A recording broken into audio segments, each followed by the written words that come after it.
What is the image of the beast? That is the question we will be tackling today. And with this video, I hope you see the real truth behind what has been hidden from you, as well as hidden history from you, so that you can see the truth and be deceived no more, because I'm letting you know there is a bigger deception coming. But we've all heard of the phrase image of the beast and mark of the beast. But what is the real image of the beast that scripture is talking about, and how can we identify the image of the beast using scripture itself to help us? That and more to come as we tackle this question and go along this journey into finding truth, because the truth will be revealed today. In order for us to properly identify the image of the beast, we must first seek scripture and see what scripture says about the image of the beast, and let scripture speak for itself. And so here I am in Hazun, or Revelation chapter 13. I'm going to be going over this chapter with you in detail, and I'm going to show you then what the real image of the beast really is, and just who the beasts really are. So we're here in Revelation chapter 13, and it says, "And I stood upon the sand of the sea, and saw a beast rise up out of the sea, having 7 heads and 10 horns." Okay.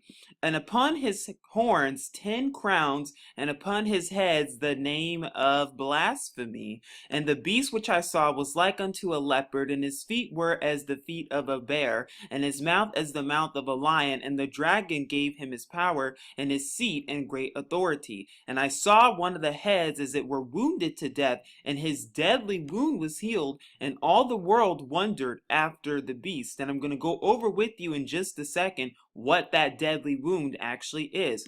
"And they worshiped the beast which gave power unto, or they worshiped the dragon, I should say, which gave power unto the beast. And they worshiped the beast, saying, Who is like unto this beast? Who is able to make more war with him? And there was given unto him a mouth speaking great things and blasphemies, and power was given unto him to continue 42 months." And because this is a truth network, I use the set apart restored Hebrew names for our creator Yahuwah and his true son Yahusha. So it says in verses 6, "And he opened his mouth in blasphemy against what you may call in the Hebrew Elohim." Another way to pronounce that is Elohim, "to blaspheme his name and his tabernacle and them that dwell in Shamayim, or heaven. And it was given unto him to make war with the Kadashim, or saints, and to overcome them, and power was given him over all kindreds and tongues and nations. And all that dwell upon the earth shall worship him, whose names are not written in the book of life of the Lamb slain from the foundation of the world." That's talking about the real Messiah, Yahusha. "If any man have an ear, let him hear. He that leadeth into captivity shall go into captivity. He that killeth with the sword shall be killed by the sword." Here is the patience and the belief of the Kadashim. "And I beheld another beast coming out of the earth, and he had 2 horns like a lamb, and he spake as a dragon." So let's first go over the first 10 verses, and what you start to see is, who is this first beast? Well, first of all, we can all agree that the first beast is talking about what? Papal Rome and the Roman Catholic Church. All roads lead to Rome. And we can agree, and we know that scripture is talking about that, is because when it says that he speaks great things and blasphemies, that this beast will speak great blasphemies. When it says 42 months, we have to take the day and a year prophecy that is spoken of in the book of Bamidbar, or Numbers. And when you do this, you get 1,260 years is what that means. So it's not a literal 42 months or 3.5 years as the Christian church falsely teaches. No, it is actually 1,260 years that's talking about. And what one entity just so happens to fit that prophecy quite well is the Roman Catholic Church, is because the Roman Catholic Church came into power in 538 AD, really into power, and it ended in 1798 AD with the exile of one of the popes by Napoleon himself. And when it says that the deadly wound was healed and all the world wondered after the beast, what is the deadly wound talking about? about? The deadly wound is talking about the establishment of the Vatican in 1929, on February 11th, 1929, to be exact. That is talking about the deadly wound, and I'm going to show you an article later on to even prove that. But let's keep going. We're going to verse 11, and now we're going to the second beast that comes up. It says, "And I beheld another beast coming up out of the earth, and he had two horns like a lamb, and he spake as a dragon, and he exerciseth all the power of the first beast before him, and causeth the earth and them which dwell therein to worship the first beast," or papal Rome, or the Roman Catholic Church, whose deadly wound was healed. And we know the deadly wound is the Vatican, which I'm about to show you in just a second. "And he doeth great wonders, so that he maketh fire come down from heaven, or Shamaim, on the Arats, or earth, in the sight of men, and deceiveth them that dwell on the earth by the means of those miracles that which he had power to do in the sight of the beast, saying to them that dwell on the earth that they should make an image of the beast, which had the wound by a sword and did live. And he had power to give life unto the image of the beast, that the image of the beast should both speak, and cause that as many as would not worship the image of the beast should be killed. And he causeth all, both great and small, rich and poor, free and bond, to receive a mark in their right hand or in their foreheads, and that no man might buy or sell save he that had the mark, or the name of the beast, or the number of his name. Now, if you saw my 666 video, and is 666 the mark of the beast, you would have seen that scripture, that this was originally written in Greek, so it would be a Greek symbol in verse 18, and I proved that 666 is not the mark of the beast, but rather the mark of the beast has to do with worship. It has to do with religion itself. And you can watch my video on that for more. And Yahuwah willing, next week I'm going to be doing part 2 to the mark of the beast, so you can see exactly what it really truly is. Here is wisdom. Let him that hath understanding count the number of the beast, for it is the number of a man. And his number is not 666. It is a Greek symbol. And when it says number, that is mistranslating. It should say symbol or mark, is what that should say.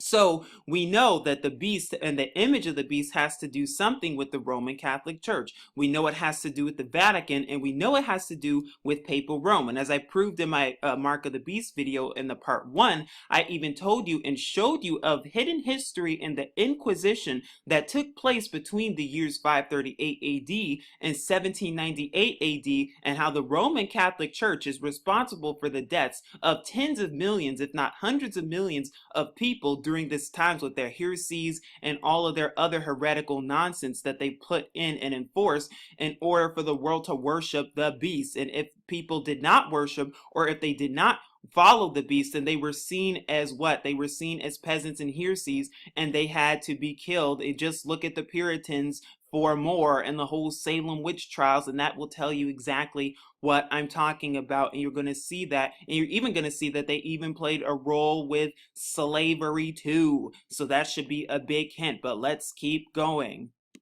As I have said before, and as I have said earlier, the deadly wound that was healed was in fact the establishment of the Vatican, or should I say the re-establishment of the Vatican, known as Vatican City, which was on February 11th, 1929. So that prophecy has already been fulfilled. Now, mainstream Christian churches want you to believe that, oh, it has to do with the future prophecy, and oh, it has to do with some Antichrist coming onto the scene in the middle of a 3.5-year period and Daniel's 70th week. No, that is all pure blasphemy when all of these prophecies have been fulfilled. And so we're going to see exactly how, if we know that the beast has to do with papal Rome, and we know that the beast has to do with Rome itself and the Catholic Church, or should I say the Roman Catholic Church, because all roads lead to Rome, then we know that the image of the beast has something to do with what the Catholic Church and what the Roman Catholic Church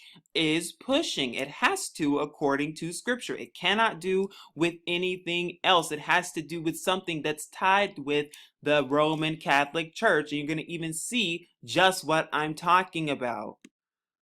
Now, I'm here at the Britannica Encyclopedia, and like I said, the image of the beast has to do something with a pope or has to do with the Roman Catholic Church, since we have just identified that the Roman Catholic Church is the first beast that is identified in Revelation chapter 13. And later on, I'm going to tell you what the second beast is. But here I am at the Britannica website, and it talks about Pope Alexander the Sixth, and you're going to see why he's so important and what this has to do with the image of the beast and the purporting of the image of the beast. Now it says Alexander the Sixth, or the original Spanish name in full, Rodrigo de Borgia de Doms, Italian Rodrigo Borgia, born 1431 near Valencia and died on August 18, 1503 in Rome, a corrupt, worldly, and ambitious pope whose neglect of the spiritual inheritance of the church contributed to the development of Protestant Reformation. He was born into the Spanish branch of the prominent and powerful Borgia family. So we see that. We see his family and his background. You can read more about his family here. I'll leave the link below. But what I also want to talk about here is during the shadow of simony that surrounded the disposal of his benefices among the papal electors, Rodrigo emerged from a tumultuous conclave on the night of August 10th through the 11th, 1492, as Pope Alexander VI, and received the acclaim of the Roman populace. He embarked upon a reform of papal finances in a vigorous pursuit of the war against the Ottoman Turks. Remember that the beast would make war against the real true Kadashim, and that they would make war and cause any of them who did not worship or bow down to the Pope's orders to be killed, which is what happened through the Inquisition, especially during this time. But let's keep going. His position was menaced by the French King Charles VIII, who invaded Italy in 1494 to vindicate his claim to the Kingdom of Naples. Charles, at the instigation of a rival cardinal on the influential Della Rovere family, threatened the Pope with deposition and the convocation of a reform council. Politically isolated, Alexander sought assistance from the Turkish sovereign Bayezid II. In the course of the Pope's meeting with King Charles in Rome in early 1495, however, he received the traditional obeisance from the French monarch. He still refused to support the king's claim to Naples, and by an alliance with Milan, Venice, and the Holy Roman Emperor, eventually forced the French to withdraw from Italy. But why is he so important? Is because of what? Not him per se, but his sons. Let's keep going. In September 1493, Alexander created his teenage son Cesare a cardinal, along with Alessandro Farnese, the brother of the papal favorite Giulia la Bella, and the future Pope Paul III. In the course of his pontificate, Alexander appointed 47 cardinals to further his complicated dynastic, ecclesiastical, and political policies. His son Juan was made Duke of Gandia, or Spain, and was married to Maria Enriquez, the cousin of King Ferdinand IV of Castile. Joffre was married to Sanchia, the granddaughter of the King of Naples, and Lucrezia was given first to Giovanni Zorza of Milan, and when that marriage was annulled by papal decree on the grounds of impotence,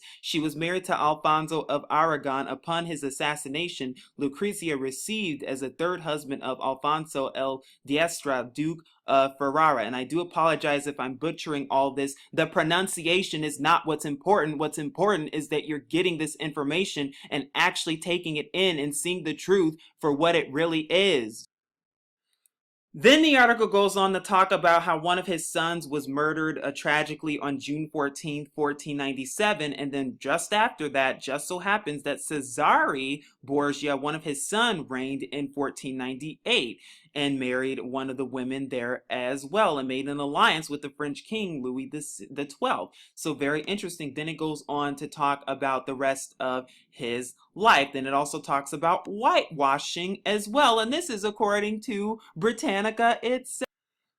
But now I would like to turn your attention to Cesare Borgia, the Duke of Valentinois, and what you're going to see is that he was the son of Pope Alexander VI. And even when you look at the Britannica article that talks about Pope Alexander VI, it talks about establishing a new world. Does that sound familiar? Wow, 600, 500 years and nothing has changed. But it goes on to say that what? Cesare Borgia, natural son of Pope Alexander VI. He was a Renaissance captain who, as holder of the offices of Duke of the Romagna Church and Captain General of the armies of the Church, enhanced the political power of his father's papacy, and tried to establish his own principality in central Italy. His policies led this person to cite him as an example of the new prince. And it goes on to talk about the son's most famous mistress and also throughout his entire life and who his tutors were and how he rose into power.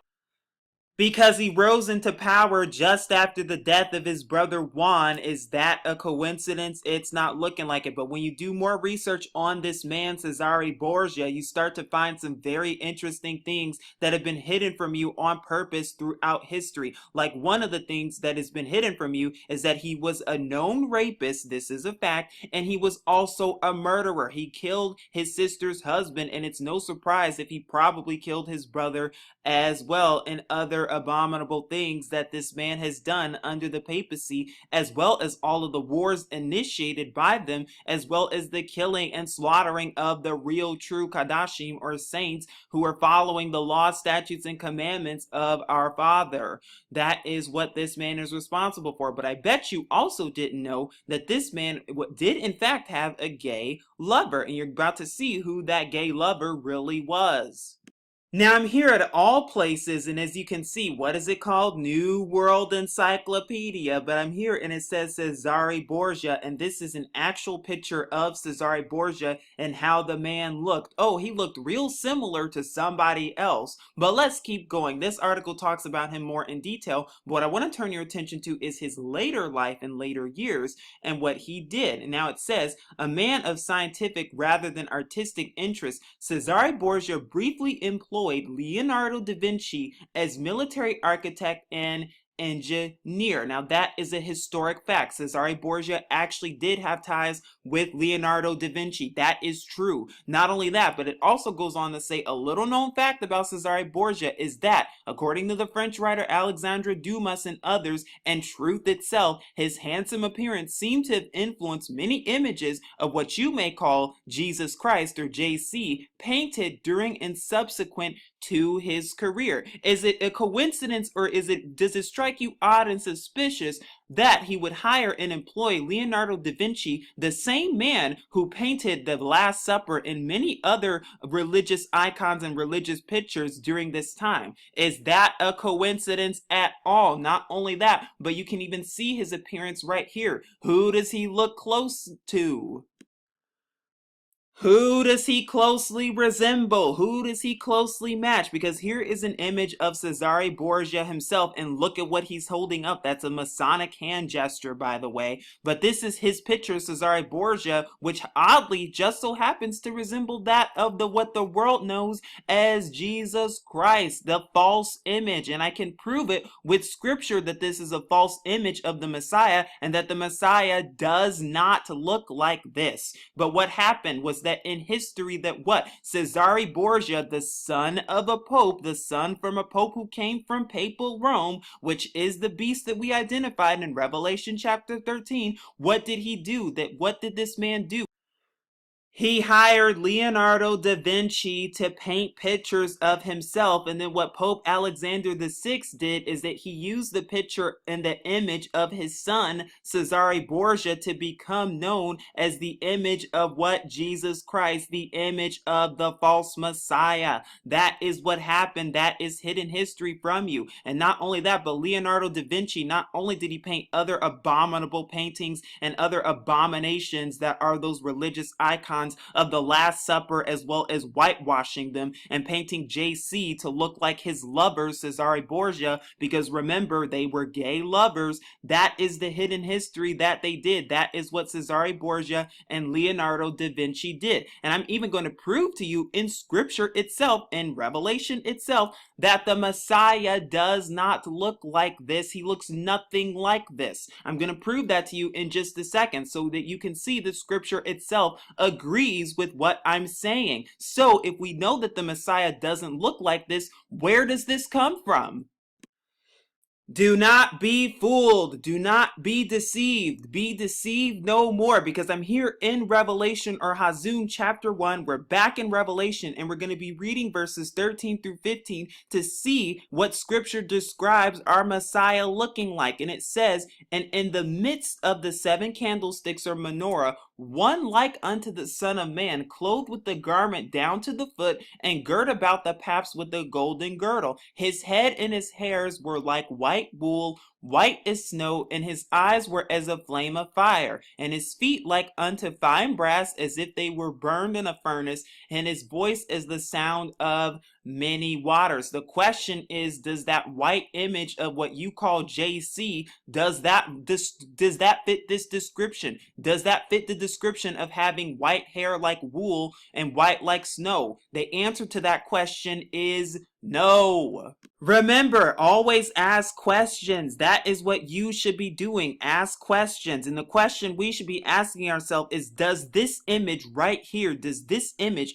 fit the image that it talks about in Revelation chapter 1 verses 13 through 15? Do you see any white woolly hair right here? I do not see it. So therefore, somebody is lying to you. Do you see white woolly hair? I don't. Also, it says that he has dark skin or feet of fine brass, as if burned in a fire. If that's the case, then he's really dark skinned or black. Do you see any dark skin right here? This image does not fit scripture. It does not fit Revelation chapter 1 verses 13 through 15. And for those of you who still want to defend this, well, then you need to seriously read scripture and open your eyes and see the truth for yourself, and do not be deceived. Ask questions so that you will not be deceived for the bigger deceptions to come, which I'm going to explain to you in just a second. But this image does not fit scripture. Therefore, somebody is lying to you.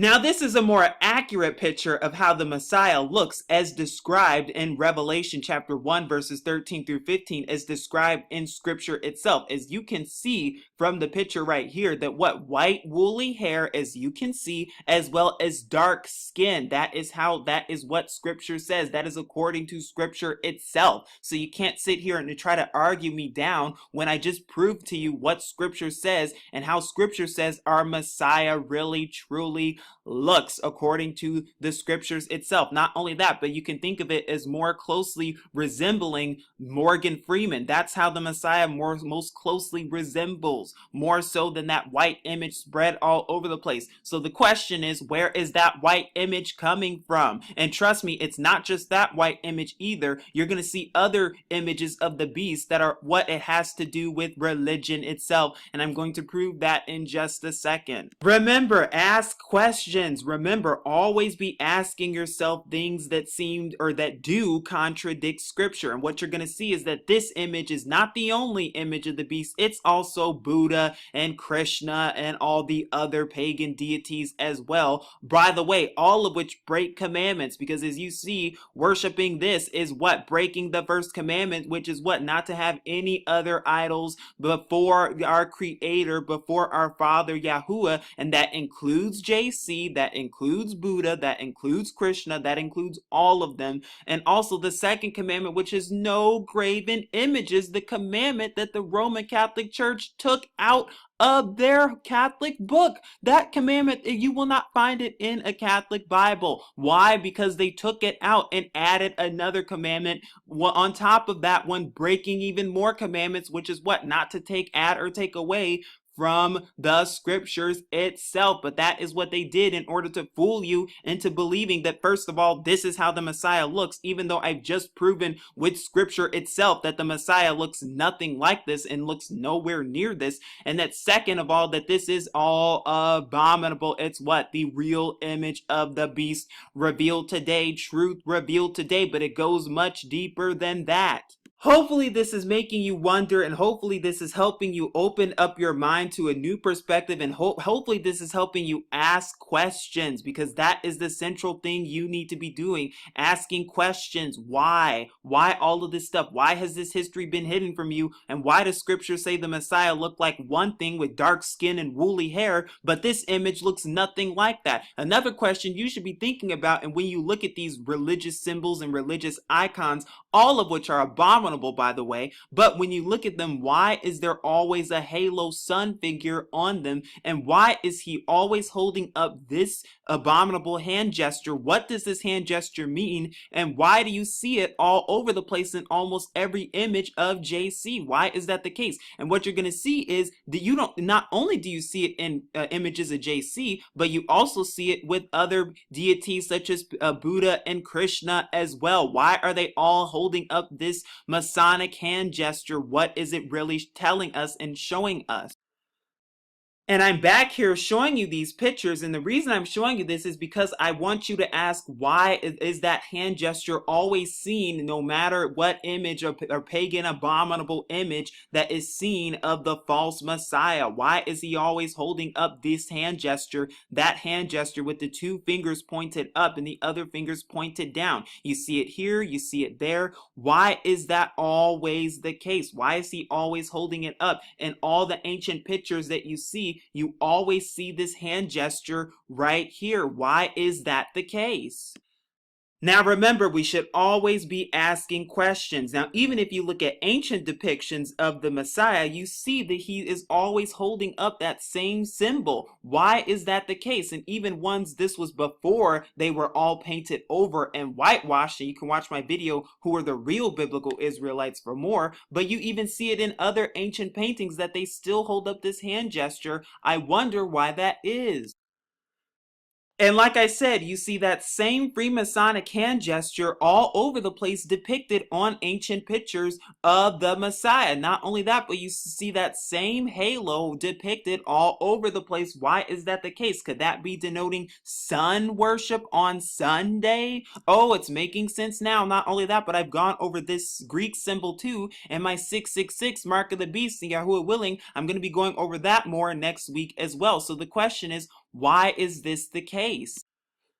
Again, why are they holding up this satanic hand gesture right here in all of these pictures that depict the Messiah, even ancient ones, as well as this Greek symbol right here? Because remember, there should be no graven images, period. But what did the enemies do? They painted their Greek symbols and the halos on them as well to denote sun worship. But more importantly, why is this hand gesture seen all over the place? But you also see it in modern depictions of Mary as well. You see the exact same hand gesture right here. Not only that, but you also see the sun halo symbol around her as well, just as you do with pictures and images, abominable ones by the way, of JC. And we know that the mother of the real Messiah looked nothing like this, that they were all dark-skinned black people back then, whether you want to believe that or not. And that's according to scripture itself. But why are they always holding up this symbol right here? That is the question we should be thinking about. And I'm even showing you a picture of Buddha as well. And you can see that Buddha and the sun symbol around his head, the halo around his head in this religious depiction. And you can also see another hand gesture, except in this one there are 3 fingers held up instead of 2, but it's the exact same hand gesture. Why is that the case? It's the exact same image, the exact same thing. Why do we see that over and over again? And not only JC and Mary, but also Buddha too? And that should be what we are thinking about, because here we are at an ancient statue of Buddha again, and as you can see, the same hand gesture all over again. I wonder why that is. I wonder what that's really depicting and showing you. But we also see the same thing embedded in the Hindu religion as well, because here I am at a picture of Shiva, the Hindu god of destruction, and you can see the hand gesture right here, and instead of 2 fingers up, he has all his fingers up. And the sun symbol, the halo behind him, and serpents around his neck. Hello, this should be ringing some alarm bells. But like I said, ask yourself why. That is the question. All religion aside, all conspiracies aside, why is it that all of these religious figures are depicted with these hand gestures and hand symbols is the question. But yet we see the same thing in Hindu religion when we look at Brahma as well. We see the sun symbol back here. We see more hand gestures right there. What is it that they're trying to show us? What is it that they're really trying to show us? And like I said, why is it that we're seeing the same symbolisms and even some of the same similar hand gestures that are seen in pictures of JC, Mary, Buddha, and even Shiva? Why is that the case? Here is a common depiction of Zoroaster, or the Iranian sun god. And as you can see, you see the sun right behind him. And you also see, instead of two fingers, he's holding up one finger. What is going on? Why is it that you're always seeing these depictions in these different religions worldwide and in world religions? What is it that they're really trying to show us here? But we also see the same depictions for Krishna as well. We see the same halo depicted around, and we also see the hand gestures as well. Only this time he has two fingers, the middle two fingers pointed down and the other two pointed upward. It's the same darn hand gesture, just what are they trying to show us? What is it really alluding to? Have you ever asked yourself these questions before? Now you may be wondering, well, what does this have to do with the image of the beast? And how does this all relate with the Catholic Church? And how does this all relate to the Vatican? And how does this relate to any of that? Because what you're about to see is that the biggest deception of all time is about to take place, and the merging of all these religions together, the one world religion. Isn't that what the Vatican's pushing, to blend all these religions and to come together under all these religions? Isn't that what they're pushing? But is it a coincidence that all of these religious figures, all of which are abominable, by the way, including the one you're looking at, is it a coincidence that they all hold up some type of hand gesture and that they all have some type of halo depicted around them? No matter where you search it, no matter where you go, you see the same thing. Why is that the case? And like I said, when you look at this hand gesture right here, I'm about to show you something that's about to blow your mind, literally, because what you're going to see is that JC is not the only one, or not the only image that holds up this hand gesture. There is another figure that holds up this exact same hand gesture, and you're going to see exactly what I'm talking about. Is it a coincidence?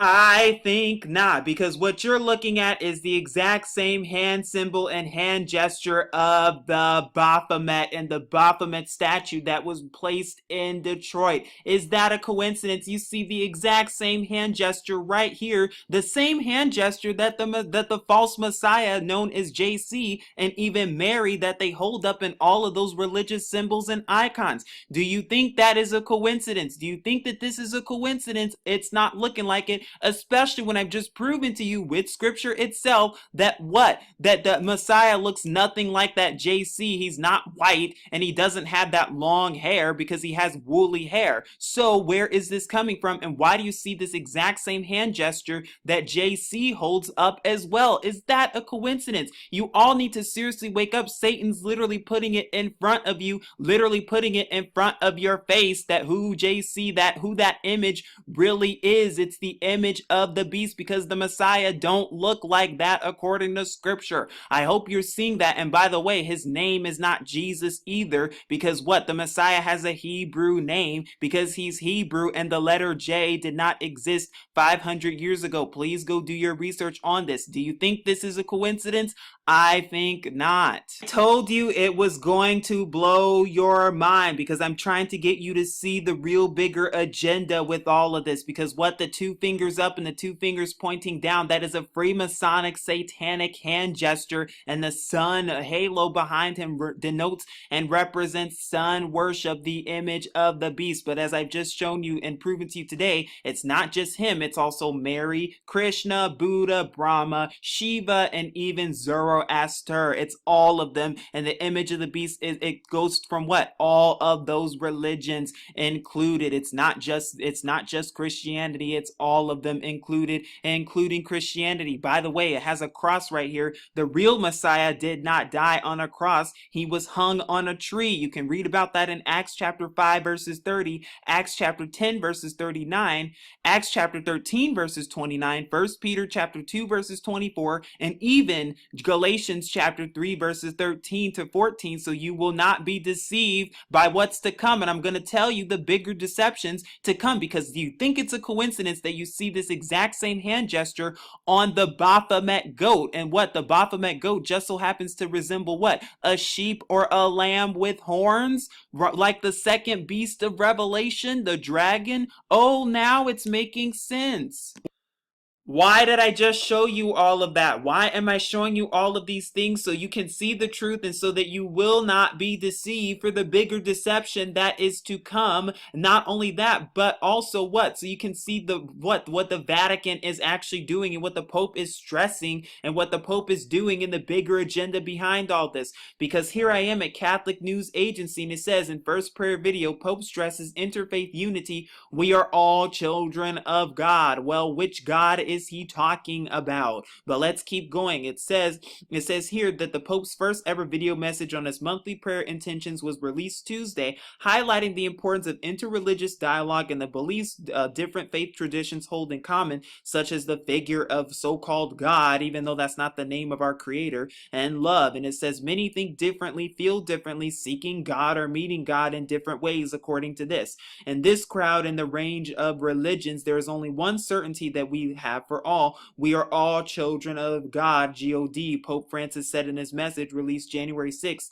the Feast of the Epiphany. By the way, that feast is abominable too, because you're not to add or take away from Scripture. Well, when you add to the 7 feast days, that is abominable. Not only that, but this whole thing is abominable, because what is the Pope trying to push? He's trying to say that, oh, all faiths are okay. Oh, you can find G-O-D in your own way. Oh, you can find him however way you want, whatever religion you want. We're all on the same path trying to find him. That is abominable when Scripture tells us how to find the real true creator, or the creator of heaven and earth, how we can all find him by seeking his Scripture and following his Torah and his law, statutes, and commandments. That is according to Scripture and even according to the Messiah himself in Matthew chapter 5 verses 17 through 20 and John chapter 14 verses 15. So no, the law was not done away with. But why am I showing you this and sharing you with this? Because the Pope is pushing this one world religion agenda in order to unite all faiths and unite all religions, because not only do they have to push the one world government and the one world currency, they also have to push the one world religion for the new world order. And the only way they can do that is by pushing all this through the Pope and the Vatican, who is the deadly wound that was healed, which is what? That all the world wondered after the beast via religion. Now, I'm not going to go over all of this in its entirety, but it says why all faiths can unite to end modern slavery, because that is what they're trying to do. Problem, reaction, solution. And what is the Pope and the papacy? What are they trying to do? Unite all faiths to end modern slavery. What does that sound like? One world religion. New world religion is what they are doing. And they're trying to merge all of these religions together by blaspheming and saying that, oh, it's okay, you can seek God in your own way. You can seek him this way. You can seek him that way. You can use that faith to seek him. You can use this faith to seek him. You can use Sikhism to seek him. But we know better than that. And we know that goes against Scripture. And we know that the Pope is speaking pure blasphemies against the Most High. We know that for a fact. Now, the most notable time that we saw the Pope push this one world religion onto us was when he visited the United States for the very first time back in September 2015, and when he held the multi-religious service at the 9/11 Memorial and Museum and the World Trade Center at Ground Zero on September 25th, 2015. And during this time, as we saw from the actual event and what took place in New York City, is that all these people from all the different religions and walks of faith, they all came up to the podium and they all were right there with the Pope. And what was the Pope trying to do? Push the agenda that, oh, we can all come together, all merge together under what? A new world religion. And that is what we can do if we want to get closer to G-O-D. Well, my question is, which G-O-D do you think they are talking about? You can actually read it here if you want to. I will definitely leave the link below. But as you can see, this is what they're preparing for. This is what they're getting us ready for. They're getting us ready and mentally conditioning us and trying to push this one world religion agenda, as well as the one world government and the one world currency, as we continue to see. But also they're pushing this one world religion agenda. And this is what, how many popes later, how many years later, how many hundreds of years later, the deadly wound has been healed and the world has wandered after the beast. And like I said, I use those images for educational purposes so that you can see the bigger agenda, so that you can see what's going on and wake up to truth. And what is the bigger deception? Project Bluebeam, which is about to take place, because the Vatican and the Jesuits, they have a lot to do with this, because what's about to happen? Your president's about to go onto the screen and the Vatican's about to go onto the screen, and they're about to tell you that, oh my goodness, we made contact with aliens. There are aliens out there. They're getting ready for the false Messiah, because when all of this chaos and destruction starts to happen, the only way they can merge as a new world order under one world religion is through the false Messiah. And you're going to see a Jesus Christ, all right, in the sky. And if you're not awakened to this now, you're gonna think it's the real one when it is in fact a hologram. Do not bow down to the hologram. Be not deceived anymore. Look at the hand gesture. Do not be deceived when this takes place. And it's not just going to be the JC you see, it's going to be the Buddha depicted in Asian countries and the Krishna depicted in Indian nations, and it's going to be Muhammad depicted in Islamic countries. Do not be fooled when this happens, because it's only a matter of time when they do this. If you have not watched my Project Bluebeam video, please do, so you will not be deceived. I'm doing this video so that you will not be deceived, so you will see the truth for what it really is, and so that you will see what's about to take place and what's about to happen, because these bigger deceptions will happen, and if you're not ready for them, well, then you will be taken a loop. Read 2 Thessalonians chapter 2. What? Our Creator, our Father, sends you a strong delusion so that you can believe a lie, and that strong delusion is religion itself, Christianity included, being perpetrated by the beast system known as the Roman Catholic Church. Also read Wisdom of Solomon chapter 14, a book they took out of scripture, and we'll actually go there in a minute. But please do not be deceived when these deceptions take place, because it's only a matter of time. Because remember, the deceptions are coming to a sky near you. When you see about and hear about these so-called aliens and UFOs that they've been mentally conditioning your mind for the past 100 years or so, do not be fooled. It is what? It is the fallen angels, the demons, and the demigods, literally. But I'm here in 2 Thessalonians chapter 2, and it talks about the strong delusion. And we're going to be reading from verses 7 through 12. And it says, "For the mystery of iniquity doth already work. Only he who now letteth will let, until he be taken out of the way. And then shall the wicked be revealed, whom Yahuwah shall consume with the ruach of his mouth, and shall destroy with the brightness of his coming. Even him whose coming is after the working of Satan, with all power and signs and lying wonders, and with all deceivableness of unrighteousness in him that perish, because they receive not the love of the truth, which is the Torah, which is the law, statutes, and commandments of Yahuwah, and his true Son, the true Passover Lamb, Yahusha, that they might be saved. And for this cause, because they believed a lie, Yahuwah Elohim shall send them strong delusion, that they should believe a lie, that they might all be damned who believed not the truth, but had pleasure in unrighteousness." And that includes religion itself. Yes, Christianity included. And the question is, are you under this strong delusion?